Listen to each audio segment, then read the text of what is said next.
മറ്റൊരു പ്രധാനപ്പെട്ട വിവരമുണ്ട്. നടൻ ഷൈൻ ടോം ചാക്കോയ്ക്കെതിരായ ലഹരി കേസുമായി ബന്ധപ്പെട്ടതാണ്. അതിൽ പോലീസിന് തിരിച്ചടി ഉണ്ടാകുന്നു. ഷൈൻ ടോം ചാക്കോ ലഹരി ഉപയോഗിച്ചുവെന്ന് പരിശോധനയിൽ തെളിയിക്കാനായില്ല.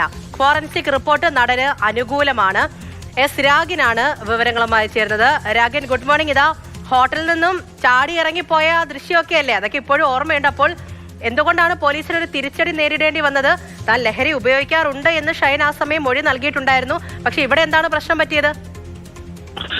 പൂജ, ലഹരി പരിശോധനയുമായി ബന്ധപ്പെട്ട് കഴിഞ്ഞ ഏപ്രിലാണ് ഡാൻസ് ഓഫ് ടീം കൊച്ചിയിലെ ആഡംബര ഹോട്ടലിൽ എത്തിയത്. ആ ഘട്ടത്തിലാണ് ഷൈൻ ടോം ചാക്കോ ഇറങ്ങിയോടുന്നത്. ആ വിവാദമായി, അല്ലെങ്കിൽ ആ ദൃശ്യങ്ങളടക്കം വലിയ വിവാദമായിരുന്നു. അതിനുശേഷം താരത്തെ നോട്ടീസ് നൽകി പോലീസ് വിളിപ്പിച്ചു. തുടർന്ന് കേസ് രജിസ്റ്റർ ചെയ്തു. അതായത് 2 വകുപ്പുകളിട്ടാണ് കേസ് രജിസ്റ്റർ ചെയ്തത്. ഒന്ന് ലഹരി ഉപയോഗം, 2 ഗൂഢാലോചന. NDPS ആക്ടിലെ സെക്ഷൻ 27ഉം 29ഉം. അതിനുശേഷം അറസ്റ്റ് രേഖപ്പെടുത്തി ജാമ്യത്തിൽ വിട്ടു എന്നാണ് ACP വ്യക്തമാക്കുകയും ചെയ്തത്. എന്നാൽ ആ കേസിലാണ് ഇപ്പോൾ പോലീസിന് ചെറിയ തിരിച്ചടി നേരിട്ടിരിക്കുന്നത്. താരത്തിന് അനുകൂലമാണ് FSL റിപ്പോർട്ട്. അതായത് ഈ താരത്തിന്റെ നഖവും അതോടൊപ്പം തന്നെ മുടിയും ഹെയറും ഒക്കെ ഒരു സാമ്പിൾ ശേഖരിച്ചിരുന്നു ലഹരി ഉപയോഗം തെളിയിക്കുന്നതിന്റെ ഭാഗമായിട്ട്. പക്ഷെ അതിൽ തെളിയിക്കാൻ കഴിഞ്ഞിട്ടില്ല.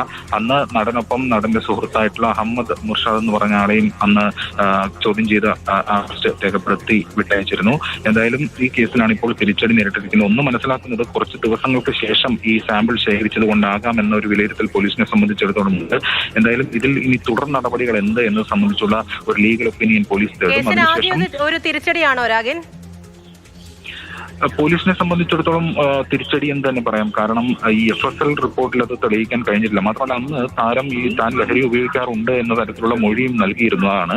എന്നാൽ അത് ശാസ്ത്രീയമായി പിന്നീട് ഈ ലഹരി ഉപയോഗവും തെളിയിക്കുന്ന രീതിയിലുള്ള സാമ്പിൾ പരിശോധനയിൽ അത് ബോധ്യമായിട്ടില്ല എന്നതാണ് പോലീസ് സംഘം വ്യക്തമാക്കുന്നത്.